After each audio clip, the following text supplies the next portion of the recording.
నమస్తే. శ్రీ మాత్రే నమః. శ్రీ గురుభ్యో నమః. ఓం శం శనేశ్వరాయ నమః.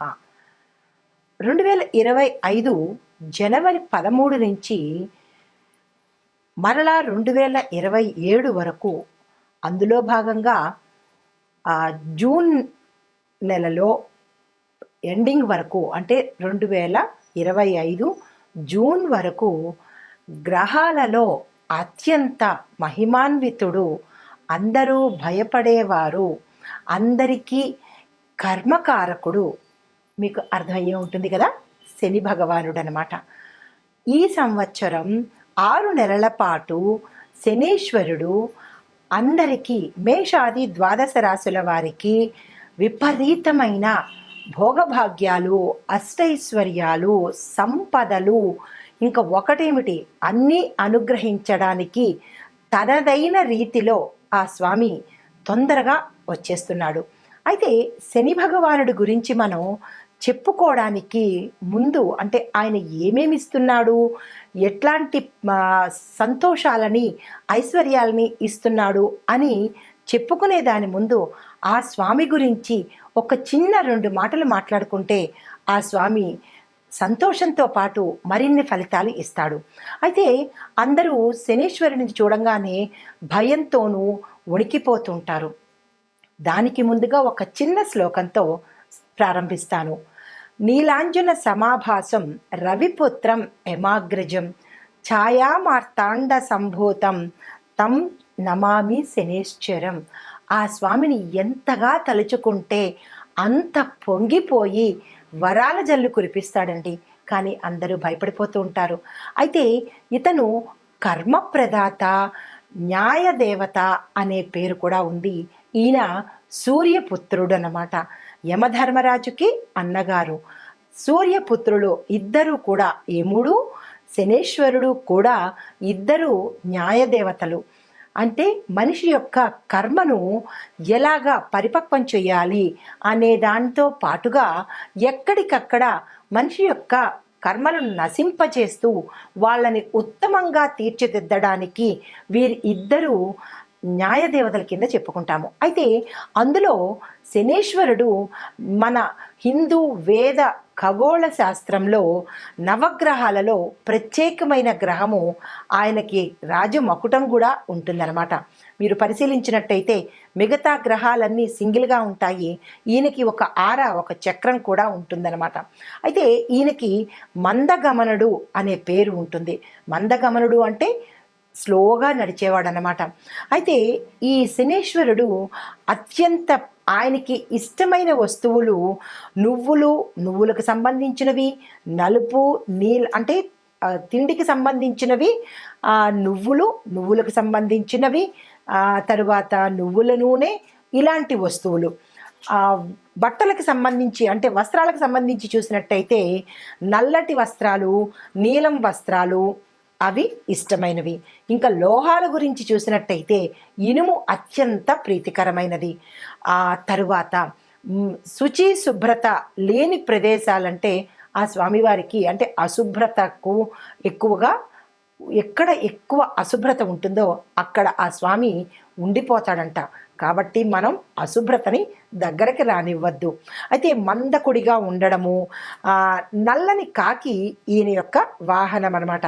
అయితే సమస్త ప్రాణి కోటికి పాపకర్మల ఫలాన్ని ఎప్పటికప్పుడు అనుభవింపచేసేస్తుంటాడు. కర్మఫల ప్రదాత. దానితో పాటుగా జీవులు చేసిన తప్పులు, మన తప్పులు తెలియవు కదా, వెంటనే ప్రాయశ్చిత్తం చేసేసి ఆ తప్పును తెలుసుకునే జ్ఞానాన్ని ప్రసాదిస్తాడు ఈ మహానుభావుడు. అయితే శిక్షలు ఆయన వేసే విధానం కూడా అటు ఇటుగా ఉంటుంది. ఎవరైతే ఈయనకి ప్రీతికరమైన పనులు చేస్తూ ఉంటారో వారికి తన యొక్క శిక్షలను తగ్గిస్తూ ఉంటాడనమాట. అంటే మనం నిత్యకృత్యంగా చెప్తూ ఉంటాం, గొడ్డలతో పోయేదానికి గోటితో పోతుంది అంటూ ఉంటారు కదా. అంటే పెద్ద పెద్ద ప్రమాదాలను కూడా ఆ స్వామిని ప్రసన్నం చేసుకుని ఆయనకి ఇష్టమైన పనులు కనుక చేసినట్టయితే చిన్న చిన్న, మరి తప్పదు కదా, తప్పుకు శిక్ష ఉండాలి కదా, అలా చేస్తుంటాడనమాట. అయితే దీనితో పాటుగా ఆహ్, ఈ వీళ్ళు అంటే ఈ శనీశ్వరుడు బ్రతికి ఉండగానే మనకి గుణపాఠాలు నేర్పిస్తాడు. దానితో పాటుగా ఆయనకి ఎవ్వరి మీద కసి గాని, కోపం గాని, ఇట్లాంటి పగ, ప్రతీకారాలు ఉండవు. ఆయనకి అందరూ సమానమే. యమధర్మరాజుకి అందరూ సమానమే. గరీబైనా లేదా అమీరైనా, గొప్పవాడైనా, కోటీశ్వరుడైనా, కటికి పేదవాడైనా సరే యమధర్మరాజుకి ఎలా సమానమో ఈ శని భగవానుడికి కూడా అంతే సమానమనమాట. అయితే మనం చేసే మంచి పనుల వల్ల ఆ స్వామి కరుణించి అందలం ఎక్కిస్తాడు, ఆయుష్ని ఇస్తాడు, ఆరోగ్యాన్ని ఇస్తాడు, అందమైన రూపాన్ని ఇస్తాడు. ఆయన ఏది ఇవ్వడు చెప్పండి, అన్నీ ఇస్తాడు. కానీ మనం మసలుకునే తీరులోనే ప్రతి ఒక్కటి ఉంటుందన్నమాట. అయితే సాధారణంగా శనేశ్వరుడిని చూసి భయపడి కష్టాలు ఇస్తాడేమో, నష్టాలు చేస్తాడేమో అని ఆయన్ని భయంతో మనం ప్రార్థన చేస్తాము. ఎప్పుడైతే భయంతో ప్రార్థన చేశామో అప్పుడు మరింత ఎక్కువ అవుతుంది తప్ప తక్కువైతే అవ్వదు.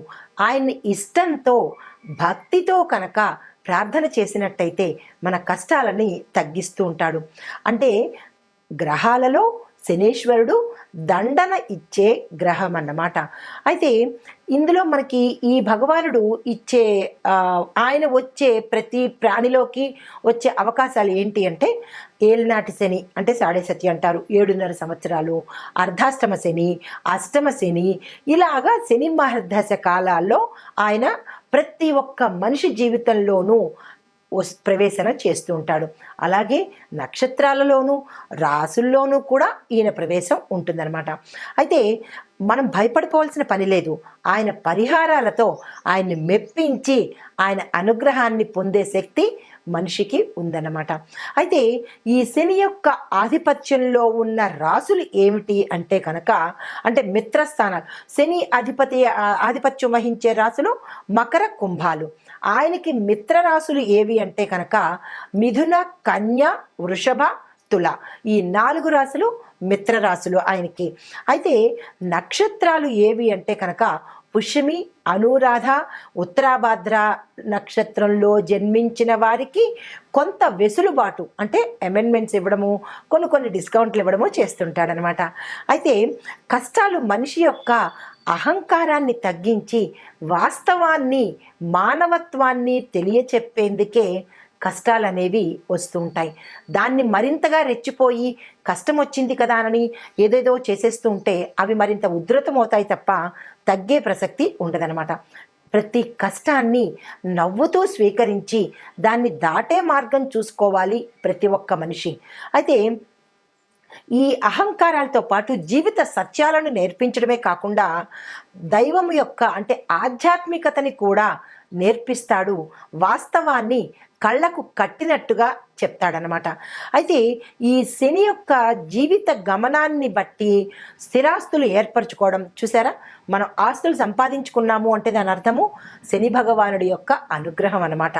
ఆ కోటీశ్వరులైనా లేదా అంటే ఎక్కువగా ధనాన్ని సంపాదించిన వాళ్ళైనా వారి స్వయం శక్తి కాదు, శని భగవానుడి యొక్క అనుగ్రహం వల్లే. అవి మర్చిపోయి చిన్ని కష్టానికి ఆ స్వామిని తిట్టేస్తూ ఉంటారు. ఎదుటి వ్యక్తిని శనిలా దాపురించాడు, శనిలాగా వచ్చాడు, నాకు శని పట్టింది, ఇట్లాంటి మాటలతో ఆయన్ని తోలనాడతారు. అంటే మనిషి నైజం ఎలాంటిదంటే బాగా కలిసి వచ్చినప్పుడు నా అంతట వాడలేడు అని విర్రవీగుతాడు. చిన్న కష్టానికి ఎదుటి వాళ్ళ మీద నింద వేస్తూ భగవంతుని నిందిస్తూ ఆ గ్రహాలను నిందిస్తూ ఉంటాడు తప్ప తన యొక్క తప్పుని అస్సలు ఒప్పుకోడు. అందువల్లే కష్టాల తీవ్రతను అధిగమిస్తున్నాడు, ఇంకా ఎక్కువగా కష్టాలను పొందుతున్నాడు తప్ప తగ్గించుకునే ప్రయత్నము మనిషి చేయడం లేదు. అయితే ఈ కష్టాలను ఓర్చుకునే శక్తి మన శని భగవానుడు ఈ సంవత్సరంలో ప్రతి ఒక్కరికి ఇస్తున్నాడు. అయితే దీన్ని బట్టి మనం ఒక్కటిగా అంటే ఎట్లా అంటే ఎవరెవరికి ఈ శని భగవానుడు ఏ అంశాల్లో ఉన్నాడు, ఏ ప్రదేశాల్లో ఉన్నాడు అనే అంశాన్ని క్లుప్తంగా మీ అందరికీ తెలియాలిగా. అందరూ శనేశ్వరుడు అంటారు, కానీ ఆ శనేశ్వరుడు ఎక్కడ ఉంటాడు, ఎవరిని ప్రీతిగా చూసుకోవాలి అనే అంశాన్ని మీకు క్లుప్తంగా చెప్తాను. శని భగవానుడు గురించి తప్పనిసరిగా వివరిస్తాను. స్కిప్ చేయకుండా చూడండి, ఆ భగవానుడి యొక్క అనుగ్రహాన్ని పొందండి. అయితే ఆయన ఉండే ప్రదేశాలు తోటమాలి, రైతుల దగ్గర, లోహాలలోనూ, తోలు కలప వ్యాపారాలలోనూ, చంద్రుడితో కలిసి ఉన్న సివిల్ ఇంజనీర్ల డిపార్ట్మెంట్లోనూ, బిల్డర్స్లోనూ, సర్వేయర్లలోనూ, ఎక్స్రే టెక్నీషియన్స్ ఈ విభాగంలో పనిచేసే వారిలోనూ ఈయన కలిసి ఉంటాడు. రవితో కలిసిన అంటే ఈయన సింగిల్గా ఉండేది ఈ ప్రదేశాలు. రవితో కలిసి ఉంటే కనుక ఏ ఏ రంగాల్లో ఉంటాడు అంటే ప్రభుత్వ రంగంలో సేవలు చేసేవారు, గురువుతో కలిసి ఉంటే భూములు కొనుగోలు అమ్మకాలు చేసేవాళ్ళు, అంటే రియల్ ఎస్టేట్ల దగ్గర అన్నమాట, వాళ్ళ దగ్గర, గనుల యొక్క యజమానుల దగ్గర, సైంటిఫిక్ ల్యాబ్లో పని చేసే వారి దగ్గర, బ్యాంక్ సిబ్బంది దగ్గర, ప్రచారాలు చేస్తూ ఉండేవారి దగ్గర, అంటే అడ్వర్టైజ్మెంట్లు చేస్తూ ఉంటారు కదా, వారి దగ్గర ఎవరితో కలిసి ఉన్నప్పుడు, గురువుతో శని భగవానుడు కలిసి ఉన్నప్పుడు వీరి దగ్గర ఉంటూ ఉంటాడు. అయితే బుధుడితో కలిసి ఉన్నప్పుడు అంటే శని భగవానుడు సోలోగా ఉన్నప్పుడు ఇందాక చెప్పినవి, ఆ రవితో కలిసి ఉన్నప్పుడు ఇందాక చర్చించినవి, గురుడితో కలిసి ఉన్నప్పుడు ఇందాక చెప్పాను. ఇప్పుడు బుధుడితో కనుక శని భగవానుడు కలిసి ఉంటే ఎలాంటి వారి ఫలితాలు ఇస్తాడు అంటే, రచయితల దగ్గర, శాస్త్రవేత్తల దగ్గర, కలప కోసేవారి దగ్గర, ఉపాధ్యాయుల దగ్గర, సెన్సార్ బోర్డు సభ్యుల దగ్గర,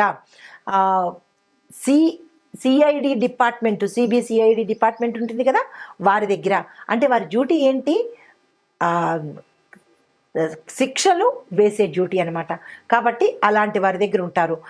ఇలాంటి డిపార్ట్మెంట్ వాళ్ళు పనిచేసే వాళ్ళ దగ్గర, అంటే ఈ రంగాలలో శని భగవానుడి యొక్క రంగాలన్నమాట. అయితే ఇప్పుడు మన ఖగోళ శాస్త్రం ప్రకారము 2025 సంవత్సరంలో ఎక్కడెక్కడ ఏ గ్రహాలలో సంచారం చేస్తున్నాడు అనే అంశాన్ని పరిశీలన చేద్దాం. శనీశ్వరుడు తన ప్రభావాన్ని ప్రస్తుతము కుంభరాశిలో సంచరిస్తున్నాడు. అయితే ఈ సంవత్సరం శనీశ్వరుడు తన రాశిని మార్చుకోబోతున్నాడు. ఈ శని సంచారము కుంభరాశిలో ముగిసిపోయిన తర్వాత ఆ రాశి మీద ప్రభావంతో పాటు కుంభరాశికి ఏలినాటి శని అంటాం కదా, సాడేశతి ప్రభావము ఎంతకాలం ఉంటుంది అనే అంశాన్ని మనం ఇప్పుడు తెలుసుకుందాము. అయితే ఈ కుంభరాశిలో శని ప్రవేశం జరిగినప్పుడు ఎప్పుడు జరిగింది అంటే కనుక, ఈ శనీశ్వరుడు జనవరి 17, 2023 సంవత్సరంలో కుంభరాశిలోకి ప్రవేశం జరిగింది. అంటే 2 సంవత్సరాలు కుంభరాశిలో అయ్యిందన్నమాట. ప్రస్తుతం కుంభరాశిలో ఏలినాటి శని భాగంలో 2వ దశ కుంభరాశి వారికి జరుగుతోంది. దీనితో పాటు ఈ గమనంలోనే మీనరాశిలోకి సంచారం చేశాడు. అంటే మీనరాశిలోకి శని సంచారం చేసినప్పుడు కుంభరాశి వారి మీద శని ప్రభావము కొంత తగ్గిపోతుంది, అంటే తీవ్రత తగ్గుతుందన్నమాట. దీనితో భాగంగా 2025 ఈ సంవత్సరము మీనరాశిలో సంచారం చేస్తూ ఉండడం వల్ల కుంభరాశి వారికి చివరి దశ వచ్చేసిందనమాట. అంటే కుంభరాశి వారికి ఆఖరి దశ, మీనరాశి వారికి ప్రారంభ దశలోనూ శనీశ్వరుడు సంచారం మొదలుపెట్టాడు. అయితే ఇది ఎప్పటి వరకు ఉంటుంది అంటే కనుక జూన్ 3వ తారీఖు 2027 సంవత్సరం వరకు మీనరాశి వారికి ఏలినాటి శని ప్రభావము ప్రథమ దశలో ఉంటుందన్నమాట. క్లియర్గా అర్థమైంది కదా.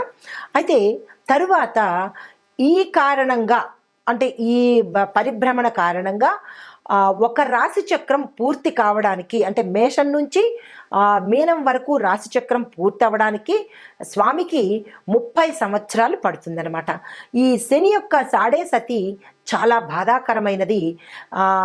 ఈ రాశి అంటే ఈ శని గ్రహము 12వ స్థానంలో ఈయన కనుక ఉంటే కనుక విపరీతమైన పరిణామాలు కలగజేస్తుంది, అంటే ప్రభావితం ఎక్కువగా ఉంటుంది. అయితే మీనంలో సంచరించినప్పుడు మకర రాశి వారికి ఇప్పుడు అన్నమాట, మీనంలోకి వచ్చేసాడు కదా, ఇప్పుడు మకర రాశి వారికి శని దశ పూర్తిగా పోయింది. అంటే శనీశ్వరుడు ఏలినాటి శని ప్రభావం నుంచి మకర రాశిని తగ్గించేశాడు. 2వ పాయింట్, కుంభరాశి వారికి చివరి దశకి వచ్చేశారు. మీనరాశి వారికి ప్రథమ దశ ప్రారంభమైందన్నమాట. తరువాత దీనితో పాటుగా మార్చి 29, 2025 సంవత్సరము మీనరాశిలోకి ప్రయాణం చేస్తూ మేషరాశికి కూడా మొదటి దశని ఇస్తున్నాడు. అంటే చూడండి, మీనం తర్వాత చక్రంలో మళ్ళా వచ్చింది ఫస్ట్ ఏంటి, మేషరాశి. మీనం 12వ రాశి అయిపోయింది. తర్వాత దాని ఎఫెక్ట్ ఎవరికి ఉంటుంది, మళ్ళా రాశి చక్రంలో మొదటి స్థానము మేషరాశికి. అంటే మళ్ళా మేషరాశి వారికి ప్రథమ స్థానంలోకి అవ్వబోతోంది. అంటే ఈ ఎఫెక్టు మేషరాశి వారికి కూడా తగలబోతోంది అన్నమాట. ఈ మేషరాశిలో వచ్చేటప్పుడు మొదటి దశ ప్రారంభం అవుతుంది. రెండో దశ అంటే మీనరాశికి రెండో దశ, కుంభరాశికి చివరి దశ. ఇలాగా స్వామివారు అంచెలంచెలుగా ప్రయాణాన్ని సాగిస్తున్నారు. అయితే ఈ శని గ్రహము ఏ రాశిలో అయితే 8వ ఇంట 4వ ఇంట ఉన్నప్పుడు ఆ రాశి యొక్క దశ ప్రారంభము అయినట్టుగా మనం గమనించుకోవాలి. కుంభరాశిలో శనేశ్వరుడు సంచరించడం వల్ల కర్కాటక, వృశ్చిక రాశుల మీద ఆయన యొక్క దయ ప్రభావము ఏర్పడుతుంది. శని మీనంలోకి ప్రవేశించినప్పుడు సింహానికి, ధనస్సుకి వారి యొక్క ప్రభావము దయనీయంగా, అంటే దయ కలిగి ఉంటుందన్నమాట. అయితే ఇప్పుడు ఈ మనం ఇందాక చెప్పుకున్నట్టుగా ఈ ప్రభావాల నుంచి ప్రతి మనిషి, ప్రతి జీవకోటి ఎలా తప్పించుకోవాలి, ఈ దశల్లో ఆ శని భగవానుడి యొక్క తీవ్రతను ఎలా తగ్గించుకోవాలి, ఆ స్వామి యొక్క అనుగ్రహాన్ని ఎలా పొందాలి అనే అంశం కనుక ఇప్పుడు చూసినట్టయితే ఆర్థిక అంటే 3వ దశలోకి వచ్చేటప్పటికీ ఆయన, అంటే మొదటి దశ మళ్ళా చెప్తున్నాను, మొదటి దశలో ఉన్నప్పుడు కుటుంబం మీద చూపిస్తాడు. రెండో దశలో ఉన్నప్పుడు శరీర అంటే మన ఆరోగ్యం మీద చూపిస్తాడు. 3వ దశలో ఉన్నప్పుడు ఆర్థిక పరంగా చాలా జాగ్రత్తలు తీసుకుంటూ ఉండాలి. ఈ 3 దశల్లో ఎవరెవరు ఉంటున్నారు అనేది మీ జాతక పరిశీలన చేయించుకొని శని మహర్దశ ఎప్పుడు ఉంది, మనం ఏ జాగ్రత్తలు తీసుకోవాలి అనే అంశాన్ని మీ యొక్క వ్యక్తిగత జాతక పరిశీలన చేయించుకుంటే కనుక ఆ స్వామి యొక్క స్థానాలు తెలుస్తాయి, ఆ పరిహారాలు చేసుకోవచ్చు. అయితే ఇప్పుడు స్వామి యొక్క చెడు ప్రభావాలను తగ్గించడం కోసము మనం ఎవరిని పూజించాలి అంటే కనుక తప్పనిసరిగా గుర్తుపెట్టుకోండి, శివుడిని, హనుమంతుడిని తప్పనిసరిగా పూజించాలి. నేను ప్రతి ఒక్క రాశి ఫలితాలు చెప్తున్నప్పుడు పరిహారాల్లో నేను ఇదే ప్రస్తావన చేస్తాను. ఎక్కువగా శివుణ్ణి పూజించండి, ఆంజనేయ స్వామిని పూజించండి అనే ప్రస్తావన ఎక్కువ తీసుకొస్తాను. ఎందుకు అంటే కనుక ఈ ఇద్దరే మనకి శని ప్రభావాన్ని తప్పించగలిగిన వారు. ఎప్పుడూ ఈమె ఇదే చెప్తూ ఉంటుంది, ఇంకొక పరిహారం చెప్పదా అని మీకు విసుగు రావచ్చు. కానీ మిగతా పరిహారాలు చెప్పినా కానీ అది ఫలితం లేకుండా ఏదో చెప్పాలన్నట్టే ఉంటుంది తప్ప మీకు ప్రయోజనం అయితే చేకూరదు కదా. అందుకని ఈ ఇద్దరిని తప్పనిసరిగా 2025లో ప్రతి రాశి వాళ్ళు కూడా తప్పనిసరిగా ఈ 2 పరిహారాలు, మిగతావి మీ యొక్క జాతక పరిశీలన బట్టి ఆ పరిహారాలతో పాటు ప్రతి ఒక్కరూ కూడా వీరిద్దరిని పూజించాలి, ప్రదక్షిణలు చెయ్యాలి, వారికి ఇష్టమైన పనులు చెయ్యాలి. అప్పుడే శని భగవానుడి యొక్క తీవ్రత తగ్గుతుందన్నమాట. అయితే శని భగవానుడికి ప్రీతికరమైన పనులు ఏమిటి అంటే కనుక, అంటే ఆయన్ని ప్రసన్నం చేసుకోవడానికి ప్రీతికరమైన పనులు మన కింది స్థాయి వారిని గౌరవించడము, వారిని ప్రేమించడము, వారికి సదుపాయాలు కలగచేయడము, ఇలాంటివి ఏవైనా మీ యథాశక్తి చేసినట్టయితే శని భగవానుడు చాలా ప్రీతి చెందుతాడు. ఇదే అంశాన్ని నేను రాశి ఫలాలు చెప్పేటప్పుడు ప్రతి ఒక్కళ్ళకి ఇది తప్పనిసరిగా చేసుకోండి అని విన్నవించుకుంటాను. ఎందుకు అంటే ఆ స్వామి యొక్క అనుగ్రహం పొందాలి అంటే ఇంతకు మించిన మార్గం లేదు. అంటే మన ఖగోళ శాస్త్రంలో ఈ నవగ్రహాలకి ఏ గ్రహానికి సంబంధించిన ప్రత్యేకత వారికే ఉంటుంది. అంటే చంద్రుడికి, సూర్యుడికి, ఇలా నవగ్రహాలకి ఎవరి ప్రత్యేకత వారికే ఉన్నప్పటికీ అన్నిట్లోనూ ప్రత్యేకమైన గ్రహము శని భగవానుడు అనమాట. ఎందుకు అంటే ఈయన గమనము 19 సంవత్సరాలు ప్రయాణం చేస్తాడు కాబట్టి చాలా స్లోగా పెడుతూ ఉంటాడు. మిగతా గ్రహాలు పరిహారాలతోనే అనుగ్రహిస్తారు. ఈ పరిహారం బుధుడికి పరిహారము, గురుడికి పరిహారము, దానాలు ఇచ్చేస్తే అనుగ్రహం ఉంటుంది. కానీ ఒక్క శని భగవానుడు మాత్రమే మీ తోటి వారిని ప్రేమించడము, మానవత్వం కలిగి ఉండడము, నీతి నిబద్ధత న్యాయము కలిగి ఉన్న వారి జోలికి ఈయన అస్సలు వెళ్ళడు. కర్మకి తగ్గ ఫలితాన్ని ఇస్తాడు కానీ తీవ్రతను అయితే ఇవ్వడు. అందుకే ప్రతి ఒక్కరూ తమ దైనందిన జీవితంలో మనం అలవాటు చేసుకోవాల్సింది మన సాటి వారిని, తోటి వారిని మోసం చెయ్యకుండా, మన కింది స్థాయి వారిని, మన పని వారిని, కొంతమందిని అంటే మనకి బీదవాళ్లను, మన పని వాళ్లను, ప్రతి ఒక్క మనిషిని గౌరవంతో చూడాలి, మోసం చెయ్యకుండా ఉండాలి. న్యాయబద్ధమైన నిబద్ధత కలిగిన జీవితాన్ని ఎవరైతే కొనసాగిస్తూ ఉంటారో వారికి శని భగవానుడి యొక్క కష్టాలు ఎలా ఉంటాయంటేట, ఎండలో వెళుతున్నప్పుడు చల్లని చిరుగాలి ఎలా ఉంటుంది, చల్లగా హాయిగా ఎలా ఉంటుందో అలా అనుభవింపచేస్తాడంట.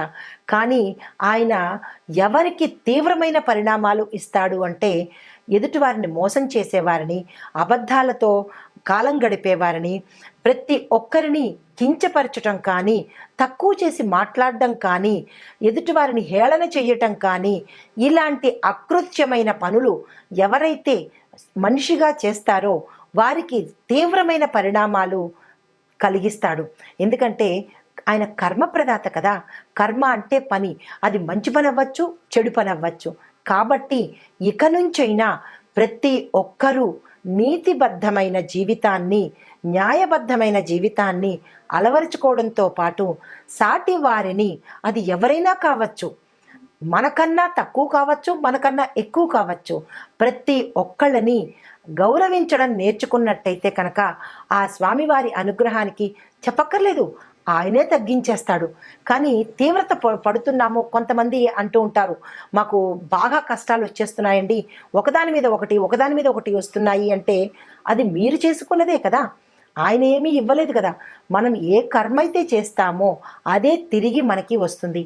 అది సైన్స్ పరంగా చూసినా కానీ న్యూటన్ లా అంటారు కదా, అంటే ఇంగ్లీష్ వాడు చెప్తే మన బుర్రకు తొందరగా ఎక్కుతుంది, మన వాళ్ళు చెప్తే మనకి తొందరగా ఎక్కదు. కాబట్టి ఏదైతే మనం గోడకి కొడతామో తిరిగి అదే ఫోర్స్లో తిరిగి మనకి వస్తుందన్న విషయము ప్రతి ఒక్కళ్ళకి తెలుసు. కానీ మన ఎదుటి వాళ్ళకి చేసే పనిలో కానీ, ఎదుటి వాళ్ళకి చేసే మోసంలో కానీ, ఎదుటి వాళ్ళని హింస పెట్టడంలో కానీ ఈ ఒక్క చిన్ని సూత్రాన్ని మనం మర్చిపోతున్నాము. ఆ మర్చిపోవడం వల్ల మనకి 100కి 10,000 రెట్ల వేగంతో ప్రతి ఒక్కటి అందుబాటులోకి వస్తుంది. కాబట్టి ఒకరిని హేళన చేయడం కానీ, కొంతమంది అన్ని రంగాల్లోనూ ఉన్నారు. కొంతమంది ఎదుటి వాళ్ళని హేళన చేయడము, వాళ్ళని తగ్గించడం కోసం, వాళ్ళ పేరు పోగొట్టుకోవడం కోసం, లేదా వాళ్ళ మీద బురద జల్లడము, వారిని అపకీర్తి పాలు చేయడము, ఇలాంటి పనులన్నీ చేస్తూ మళ్ళా మేము శని బాధలు పడుతున్నాము, పరిహారాలు చెప్పండి అంటే దాని అర్థం ఏమిటి ఉంటుంది? మనం చేసే పనుల వల్లే మనకి రిఫ్లెక్షన్ వస్తుంది. కాబట్టి ఇక నుంచైనా ఎదుటివారి ముందు లేదా ఎదుటివారితో మీ యొక్క ప్రవర్తన మంచుకోవడము, ప్రత్యక్షంగా కావచ్చు, పరోక్షంగా కావచ్చు, ఇంకా ప్రత్యక్షంగా కన్నా పరోక్షంగా వెన్నుపోటు పొడవడము, వారిని అపకీర్తి పాలు చెయ్యడము, వారి మీద దుర్భాషలు ఆడడము, ఇవన్నీ చేస్తూ మనకి మళ్ళా బాధలు వచ్చాయి అంటే రావా? మరి మీరందరూ ఒక్కసారి పునఃపరిశీలన చేసుకోండి. అంటే చెప్పినప్పుడు ఇబ్బంది కలగచ్చు, అంటే వాస్తవాన్ని కఠినంగా ఉన్నా కానీ చెప్పక తప్పదు. ప్రతి ఒక్కళ్ళు మారండి. మీ యొక్క నేచర్ని, మీ యొక్క మనస్సుని లేదా మీ యొక్క నైతిక ప్రవృత్తిని మార్చుకుంటే శని బాధలే కాదు, ఏ బాధలు ఉండవండి. తదుపరి రాశి మిథున రాశి. ఈ రాశిలో ఉండే విద్యార్థులకు విద్యలో తమ యొక్క నిర్లక్ష్యం వల్ల, గతంలో నిర్లక్ష్యం చేసి ఉంటే మరి అది ఇప్పుడు అనుభవించాలి కదా. కాబట్టి ఇప్పటి నుంచైనా సరే నిర్లక్ష్యం మానుకొని చదువు మీద శ్రద్ధ పెట్టి ఇతర వ్యాపకాలను పూర్తిగా తగ్గించుకొని మీ కెరియర్ మీ చేతిలోనే ఉంటుంది. మీరు ఏదైతే చదువుతారో, ఎలా ఉండాలి అని అనుకుంటారో అలా మీరే చేసుకోవాలి తప్ప అందరూ పైనుంచి చెప్తారే కానీ ఆచరించేది మీరే కదా. కాబట్టి ప్రతి ఒక్క విద్యార్థి తప్పనిసరిగా మీ యొక్క కెరియర్ని మీరే డిజైన్ చేసుకోండి. అయితే చదువు మీద శ్రద్ధ పెట్టండి, ఇతర వ్యాపకాల మీద దృష్టి పూర్తిగా మానేయండి. మంచి ఫలితాలు పొందే అవకాశం ఉంది. ఈ రాశిలో ఉండే విద్యార్థులు క్యాంపస్లో సెలెక్ట్ అవుతారు. విదేశాలు వెళ్ళే అవకాశం కూడా కనపడుతోంది. దాని మీదే దృష్టి పెట్టండి. ఉద్యోగస్తులు పనిలో కొంచెం ఒత్తిడి కలుగుతుంది, అయినప్పటికీ మీరు మంచి పేరు ప్రఖ్యాతలు పొందుతారు. ఎదుటివారితో విభేదాలు ఎదుర్కొనే అవకాశం ఉంది. అది మీ ప్రవర్తన వల్ల కావచ్చు, మీ నోటి వల్ల కావచ్చు, లేదా మీ యొక్క పనితనం వల్ల కూడా ఎదుటివారు మిమ్మల్ని విభేదించే అవకాశం ఉంది. తగు జాగ్రత్తలు తీసుకోండి. మరి ఒక్క విశేషం ఏంటంటే ఆకస్మిక బదిలీలతో పాటు గతంలో రావాల్సిన ఏరియర్స్ మీకు అందుబాటులోకి వస్తాయి. పదోన్నతులు కలుగుతున్నాయి. శుభవార్తలు వినడంతో పాటు భూమి, ధన, వస్తు, వాహనాలు, సువర్ణము ఇలా కొనుక్కునే అవకాశాలు కూడా ఆ శని భగవానుడు మీకు అనుగ్రహిస్తున్నాడు. తదుపరి వ్యవసాయదారులకు చిన్ని చిన్ని నష్టాలు ఉంటాయి తప్ప పెద్దగా నష్టాలు ఏమీ లేవు. చింతించవలసిన పని లేదు. కానీ సహనాన్ని ప్రదర్శించండి. శని భగవానుడు కోరుకునేది ఓర్పు, సహనము. ఈ రెండు ఆయనకి చాలా ఇష్టమైనవి. ఎవరు ఎంత సహనంతో ఉంటారో అంత విశేషమైన ఫలితాన్ని పొందే అవకాశం ఆయన మనకి ఇస్తాడన్నమాట. కాబట్టి చాలా సహనాన్ని అన్ని రంగాల్లో ఉన్నవాళ్ళు సహనాన్ని అలవాటు చేసుకోండి. అయితే వ్యాపారం, వాణిజ్య, పారిశ్రామిక రంగాల వారికి చూసినట్టయితే కొంచెం ఖర్చులు అధికమవుతాయి, లాభాలు వస్తాయి. పెట్టుబడులు ఏవైనా పెట్టాలనుకున్నా, అగ్రిమెంట్ల మీద సంతకాలు పెట్టాలన్నా కొంచెం జాగ్రత్తలు తీసుకోండి. విదేశాల్లో మీ యొక్క వ్యాపార సంస్థలు కానీ, వాణిజ్య సంస్థలు కానీ, మీ యొక్క ప్రోడక్ట్స్ కానీ అమ్మాలన్నా కానీ ఒకంత జాగ్రత్తలు తీసుకుని కనుక చేసినట్టయితే మంచి లాభాలు పొందే అవకాశం గోచరిస్తోంది. ఆరోగ్యం పట్ల చూసినట్టయితే మీ యొక్క స్ట్రెస్ వల్ల, అంటే మీరు కోరి తెచ్చుకున్న ఒత్తిడి వల్ల కొంచెం అనారోగ్య సూచన కనపడుతున్నాయి. కొంతమందికి ఎముకలకు సంబంధించి కానీ, గతంలో ప్రమాదాలకు సంబంధించింది కానీ, ఇలాంటివి ఏవైనా ఆపరేషన్లు అవ్వడం కానీ, కీళ్లకు సంబంధించి కానీ, ఇలాంటివి ఏవైనా గతంలో అనారోగ్య సమస్యలతో బాధపడుతున్న వారికి ఒకంత ఉపశమనం ఈ సమయంలో కలుగుతుంది. జాగ్రత్తలు తీసుకోండి. అయినప్పటికీ ఆహారం పట్ల కానీ, వ్యవహారం పట్ల కానీ జాగ్రత్తలు మీరే తీసుకోవాలి. తదుపరి కుటుంబ సభ్యులతో కనుక చూసుకున్నట్టయితే గొడవలు వచ్చే అవకాశం కనపడుతోంది. అది మీ మాట కావచ్చు, మీ ప్రవర్తన కావచ్చు, మీ యొక్క పనితనం వల్ల కూడా కావచ్చు. అది ఎక్కడ ఏమిటి అనేది మీరు మాత్రమే పరిశీలన చేసుకోవాలి. ఇక్కడ కూడా సహనం అనేది చాలా అవసరము. శని భగవానుడు పరీక్షలు పెడతాడు. అది పెద్ద పరీక్షలేమి కాదు. సహనము, ఓర్పు, మంచితనము, దయ, జాలి, సత్యము ఇలాంటివి కనుక పాటించినట్టయితే ఆ స్వామి అసలు కష్టాలే పెట్టినా కానీ మనకి తెలియవన్నమాట. తదుపరి రాజకీయ రంగంలో ఉన్నవారికి చూసినట్టయితే కనుక మీ మీద విమర్శల జల్లు కురిసే అవకాశం ఉంది. కొంతమంది అపకీర్తి పాలయ్యే అవకాశము, మరి కొంతమందికి పదవులు ఊడిపోయే అవకాశం కూడా గోచరిస్తోంది. అది ఎందువల్ల, మీ వల్ల లేకపోతే ఎవరి వల్ల అనే అంశాన్ని మీరు పరిశీలన చేసుకొని అది మీ వల్లే అయితే కనుక, మీరు మారితే కనుక మంచి ఫలితాలను పొందే అవకాశము, మంచి పదోన్నతులు కలిగే అవకాశము కనపడుతోంది. జాగ్రత్తలు తీసుకోండి. ఐటీ రంగం వారికి కూడా విశేషమైన లాభాలు, ప్యాకేజీ పెరగడము, మంచి మంచి కంపెనీలు మీకు ఆఫర్స్ ఇవ్వడము జరుగుతుంది. అయితే సినీ, టీవీ నటీనట వర్గం వారికి కూడా మంచి మంచి అవకాశాలతో పాటు మీ పారితోషికం పెరగడంతో పాటు గౌరవ మర్యాదలు పొందుతారు. గతంలో మీరు ఏదైనా మానసిక వ్యధకి గురి అయినా కానీ, లేదా నిరాశ నిస్పృహకు లోనైన వాళ్ళు ఎవరైనా ఉంటే కనుక ఆ శని భగవానుడు మీకు మంచి ఉల్లాసాన్ని, చక్కని జీవితాన్ని ఇచ్చే అవకాశము ఇప్పుడు ఈ రాశిలో వాళ్ళకి గోచరిస్తోంది. అయితే మీకు చెప్పదగిన పరిహారము, శని భగవానుడికి ఇష్టమైన పరిహారాలు తప్పనిసరిగా చేయండి.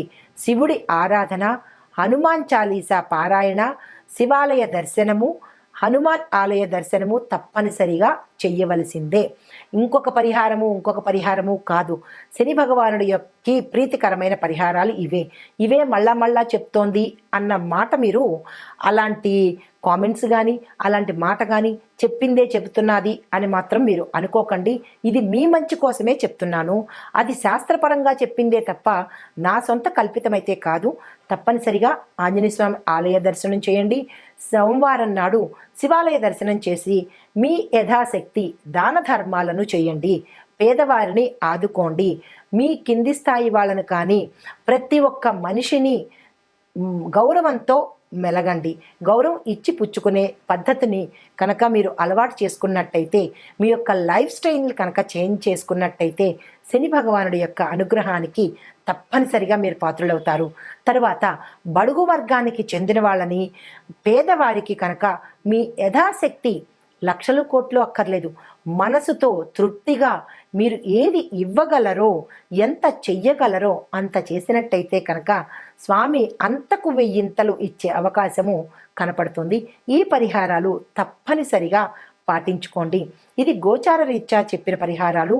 దీనితో పాటుగా మీ యొక్క వ్యక్తిగత జాతక పరిశీలన చేయించుకుని అక్కడ మీ రాశి చక్రంలో శని భగవానుడు ఏ స్థానంలో ఉన్నాడు, ఆ స్థానంలో ఆయన ఇచ్చే ఫలితాలు ఏమిటి, బాధలేమిటి అనే అంశాన్ని పరిశీలన చేయించుకుని అప్పుడు కనుక పరిహారాలు చేసుకున్నట్టయితే కనుక ఇంకా విశేషమైన ఫలితాలని పొందే అవకాశం కనపడుతోంది. ప్రతి ఒక్కళ్ళకి శని భగవానుడి కృపా కటాక్షాలు ఉండాలని కోరుకుంటూ నమస్తే.